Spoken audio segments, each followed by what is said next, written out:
Ah, dans cette nouvelle vidéo, partons à la recherche d'un des lichens les plus rares et les plus légendaires de France. Clairement, à ce stade, c'est un Pokémon légendaire. Et dans cette vidéo, nous verrons aussi les bases de la lichénologie, la science des lichens. Si vous voulez en savoir plus sur ces organismes vivants incroyables et fascinants que sont les lichens, eh bien, vous êtes tombé au bon endroit. Nous sommes actuellement dans une vieille forêt humide de montagne, assez reculée de la civilisation. Et dans cette vieille forêt est sûrement de passage le hibou grand-duc, le lynx, la chouette chevêchette, la chouette chevêchette et bien d'autres.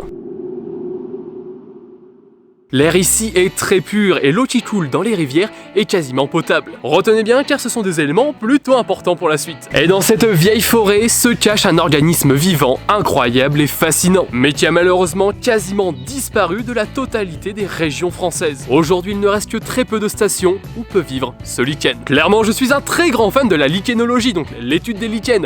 C'est un tas de sons très sous-coté chez les naturalistes. Et clairement, je peux comprendre, les lichens, c'est pas forcément les organismes vivants les plus attirants. Ça bouge pas quand on s'y connaît pas, pour déterminer une espèce, eh ben ça peut être assez difficile, et se mettre dans le bain des lichens, eh ben c'est comment dire, parfois un peu compliqué. Mais il y a tellement de choses à dire, c'est vraiment des organismes vivants incroyables et fascinants qui cachent pas mal de secrets. Et là, le but de cette vidéo, eh bien c'est de redonner un petit coup de jeune à ce tas de sons trop souvent oubliés. Vous allez voir, après cette vidéo, vous ne verrez sûrement plus lichen, eh bien, de la même façon. Mais avant d'aller chercher notre lichen légendaire, eh bien, il faut déjà poser les bases.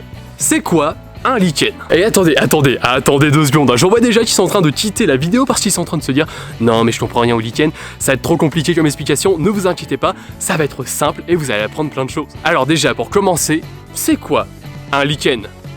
Eh bien c'est une symbiose entre une algue qu'on va appeler le photosymbiote et un champignon qui se nomme le mycosymbiote. Dans cette symbiose, eh bien l'algue va apporter par la photosynthèse des substances identiques au sucre et autres matières organiques au champignon. Quant à lui, le champignon va apporter bien des éléments minéraux à l'algue et va aussi assurer bien sa protection contre les parasites. Mais aujourd'hui, cette image de une algue et un champignon en symbiose qui forment un lichen n'est plus forcément vrai. Les dernières recherches scientifiques ont montré que à l'intérieur d'un lichen pouvaient se cacher d'autres petites algues et d'autres petits champignons. Et même parfois des cyanobactéries, mais ça on y reviendra un peu plus tard. Donc pour certaines espèces, on ne parle plus d'une symbiose entre une algue et un champignon, mais d'une symbiose entre des champignons et des algues. Finalement la nature, c'est pas si compliqué.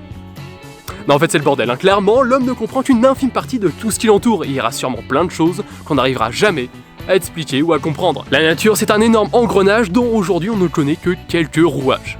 Oh, ça rime, c'est beau. Ça, faut le garder, on le garde au montage.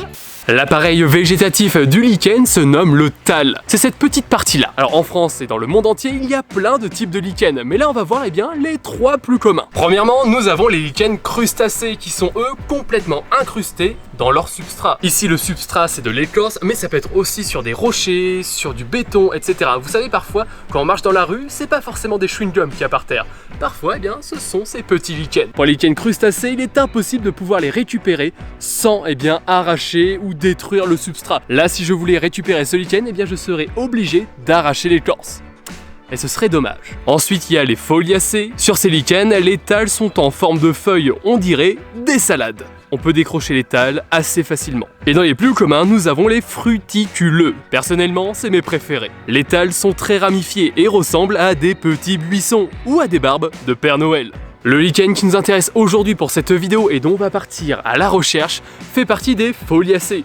Donc les salades. Notre fameux lichen ne pousse quasiment que sur les vieux feuillus tels les érables ou les hêtres. Ouais, alors je sais, ça fait beaucoup d'explications, beaucoup d'informations, mais c'était nécessaire pour pouvoir vous introduire ce fameux lichen. Donc c'est parti, allons à la recherche du lichen pulmonaire. Voici notre fameux lichen pulmonaire. Franchement, vous pouvez pas savoir à quel point j'étais content il y a quelques semaines quand j'ai découvert cet incroyable spot. Là, ce que vous voyez ici n'est qu'une petite partie. L'arbre en est recouvert. Il y a tellement de choses à dire sur ce Pokémon légendaire. Premièrement, c'est un des plus grands lichens d'Europe et de France. Un seul de ces thalles peut mesurer plus de 50 cm. Alors pourquoi l'appelle-t-on lichen pulmonaire? Car tout simplement, les alvéoles de son thalle ressemblent plus ou moins à des poumons. Mais il a aussi plein d'autres noms, tels herbe pulmonaire, mousse pulmonaire, herbe au poumon et crapaudine.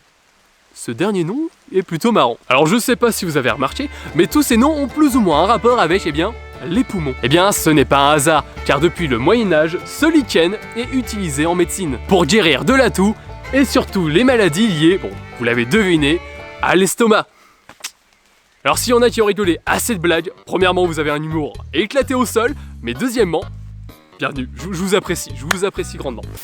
Alors ce lichen, on va plutôt le retrouver dans les vieilles forêts, là comme vous pouvez le voir, de feuillus, et surtout dans les zones tempérées ou humides. La preuve, il est en train de pleuvoir, il y a pas mal de petites rivières à côté, et surtout il y a souvent ici du brouillard qui reste pendant plusieurs jours. Autrefois présent à peu près dans toute la France et même dans les zones de plaine, aujourd'hui eh bien on va quasiment le retrouver que dans des endroits très reculés de montagne ou dans des grands massifs forestiers très peu touchés par l'homme. Et là on va pas se mentir, eh bien ça réduit considérablement les spots du lichen pulmonaire. Mais il y a aussi une autre cause de sa disparition. Le lichen pulmonaire a un cycle de vie mais vraiment très lent. Il atteint sa maturité sexuelle seulement à 30 ans. La plupart de ces lichens là, vu leur taille, ont au moins entre 30 et 60 ans. Alors j'ai failli oublier, mais ce lichen peut vivre plus de 100 ans.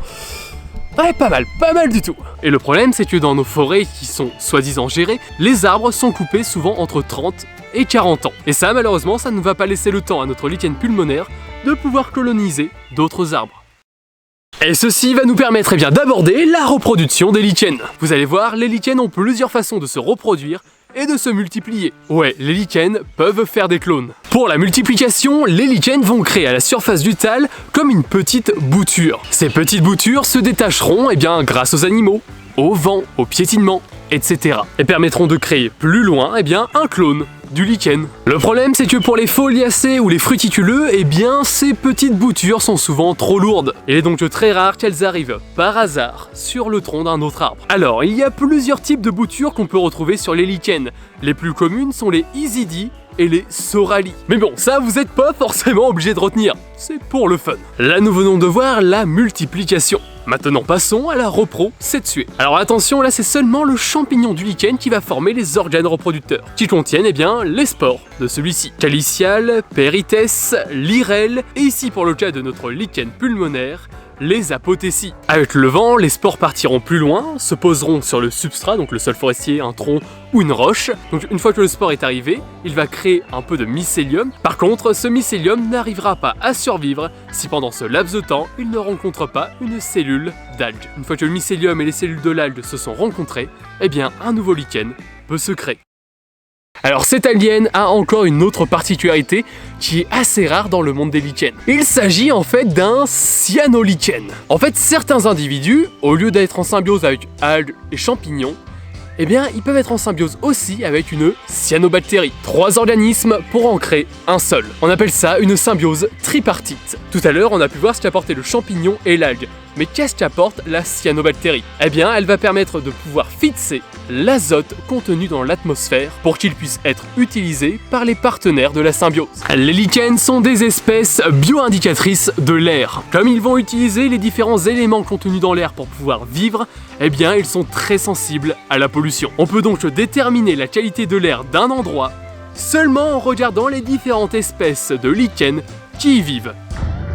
Franchement, ça me fait super plaisir de pouvoir enfin vous parler des lichens dans une vidéo. En plus là, c'est pas n'importe lequel. Ce sont vraiment des organismes fascinants dont on ne connaît pas encore tous les secrets. Vulgariser les connaissances sur les lichens, c'est pas forcément simple, car il y a plein de termes très spécifiques. J'espère avoir réussi à vous transmettre eh bien, les bases de la lichenologie. Et quant à nous, eh bien, on se retrouve pour de prochaines vidéos.